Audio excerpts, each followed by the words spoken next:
What's going on, everybody? Welcome back to the channel. Jake Shavink here, and I wish it was with a little more optimism in the voice, but boy, the Packers have really fallen just straight out of the playoff picture and into the top 10 of the NFL draft order. That's how bad things have gotten in Green Bay. 5 straight losses, and with Dallas, Tennessee, and Philadelphia on the horizon, the losing streak may continue deep into November, and that is really, really shocking, honestly, to have not won more recently than the Brewers. So there is that. But just really quick, wanted to kind of put a video together on where do we kind of go from here from a Packers perspective. And that's going to go through quite a few things. But I think the first and foremost, we need to talk about the quarterback position currently as it stands with who's on the roster, right? So obviously a lot of people, and I think rightly so, want Jordan Love to start the remainder of these games to just see what they have in him, to see if pursuing a quarterback is necessary in the 2023 NFL draft or drafts beyond. I get that sentiment. However, for me, I do think if it's possible, the Packers should trade Aaron Rodgers. And I know it's not all his fault to this point, but he has put together some stinkers on tape, and it just feels like he's missing a lot of things. And I know it's easy to play armchair quarterback as he talked about this week, but like, come on, there are just guys running free over the middle of the field. He feels very, I don't know, just he doesn't feel confident looking over the middle of the field. It just feels like he is shot play, has kind of gotten over the idea of running the ball at the goal line. RPOs have really just become passes for him. It just looks strange, especially when the Packers offense has looked sometimes at its best when they're under center. Now, I know part of that, certainly, it sounds like, is the thumb injury for Rodgers and that being under center isn't comfortable for him. Totally understandable. However, as much as you look at that thumb injury, as potentially causing some accuracy issues, we've seen him put the ball on the money, even with the thumb injury. There's a deep shot to Dobbs in the Buffalo game that looked right on the money, maybe a hair underthrown, but it was right there for Dobbs to make the play. So I feel like Rodgers is doing okay. It's just being on the same page with young guys, kind of the offense kind of either sticking with LaFleur's identity or Rodgers' identity, trying to not acquiesce to one another with keeping things diverse. It's just not working. So I think, though, and this may differ from some, is I do think Aaron Rodgers should start a few more games at least until the bye week, right? And if you get a win somewhere against Tennessee, or Dallas, somehow, right, and you're able to, this Aaron Rodgers that we've seen this year isn't the Aaron Rodgers we've seen in 2020 and 2021, but you're able to get a couple good performances out of him.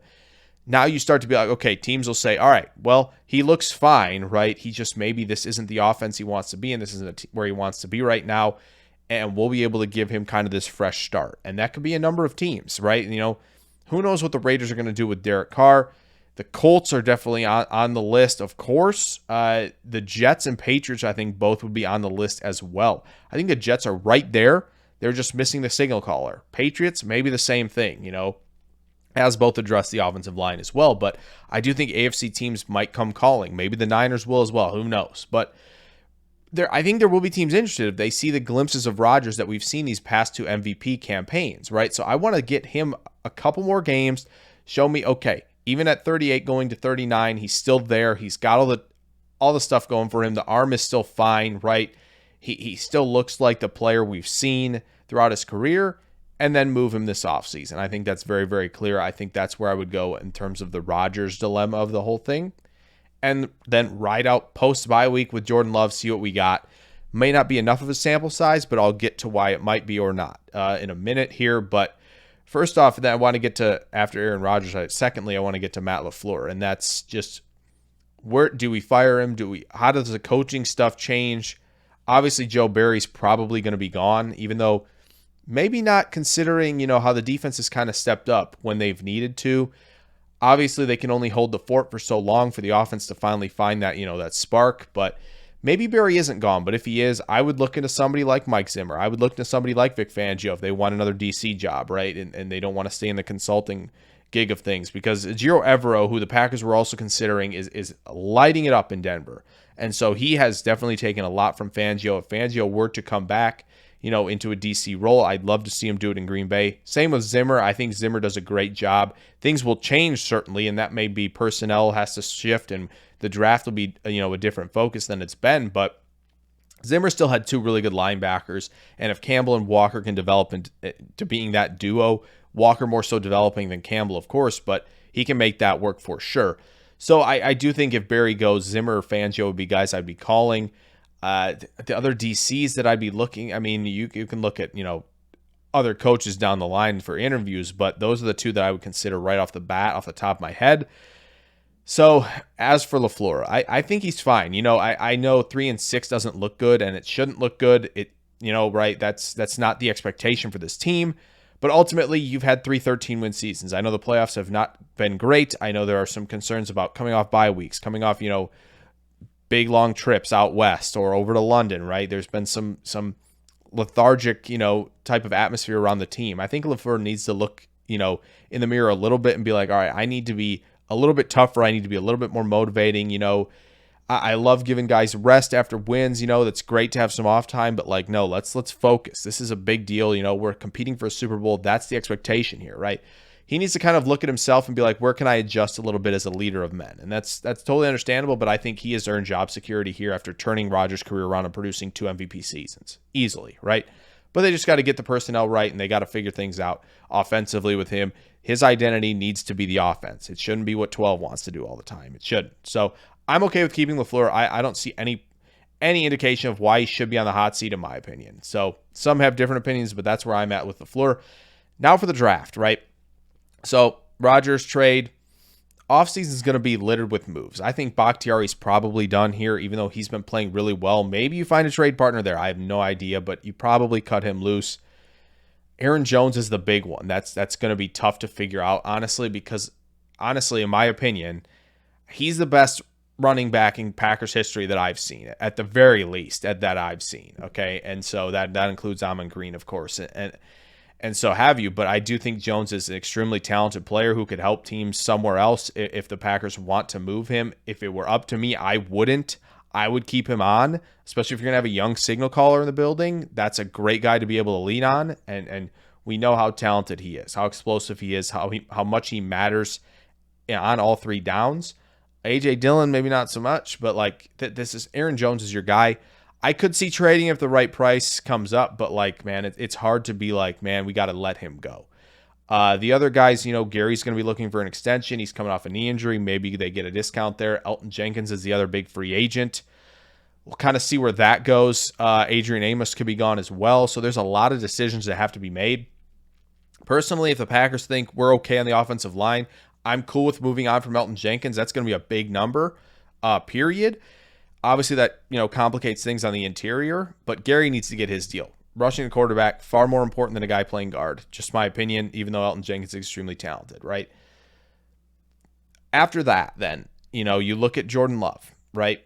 If you can't, in this draft, land Alabama quarterback Bryce Young, who in my opinion is the best single call in their draft, over Stroud, over Levis, I would not draft one then. But if you can get Bryce Young, I think you can go for that. I know he's been a lot of shotgun, a lot of gun run, so that's a lot of what Rodgers has been doing. However, I think Bryce Young would, ingratiate himself in more of the under center stuff. I think you can get him to buy into that for sure. I don't see any problem with it, right? Of him turning his back to the defense. He throws with a ton of anticipation. He understands, line protection, setting protections, getting to his hot route, adjusting at the line when he needs to. He does all of that really, really well. Plus, he's a playmaker. He's got the arm talent. He's got tremendous poise. So I'm good with going with Bryce Young. No doubt about it. If you can't get Bryce Young, forget about that then. Focus on the trenches. If you want another edge rusher, you can go for it there. If you want to put, Devontae Wyatt, Kenny Clark, and Brian Brzee or Jalen Carter on the defensive line, if you're going to stick in the 5-man fronts, good by me. I love it. Love that idea.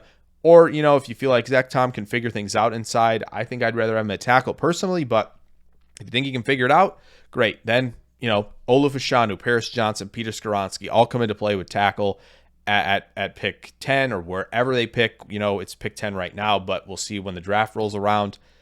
If not any of those, you could go receiver. I think Quentin Johnston makes the most sense, from TCU, 6'4", 200 pounds. Big, strong, fast, young player, early declare. big play down the field, attacks the catch point, wins post catch, really explosive. Again, the offense has a lot of deep threats, but, you know, Quentin Johnston would be just another element of that, plus post-catch production, which is what this offense needs to have.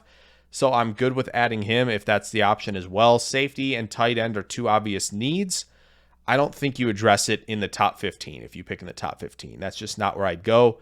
But, you know, that's kind of where I'd be at. Because 2024, if you're looking quarterback there and you want the Jordan Love eval year, that's fine. There will be talented signal callers in 2024 that you can look to if you're Green Bay, completing that short rebuild potentially. But a lot of what's going to happen, where do we go from here, is going to happen this offseason.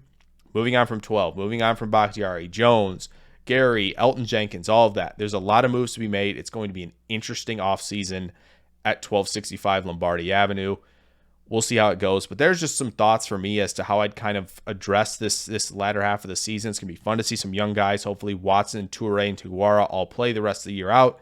Going to get a good look at Kingsley and Nagbare. Hopefully Devontae Wyatt gets more snaps. We'll get to know a little bit more about these guys on young guys on the defense and offense to kind of see where the Packers need to go. But obviously, if you've followed this channel long enough, you know Packers in the Draft is where this channel's been a lot. So it's going to be a great offseason if you want all of that content. So hope you guys enjoyed this video, and throw a like down there. Subscribe if you're new. And there's going to be a lot, obviously, more with the Packers in the Draft coming very, very soon. So thank you guys for watching this one, and I will catch you in the next video. Farewell.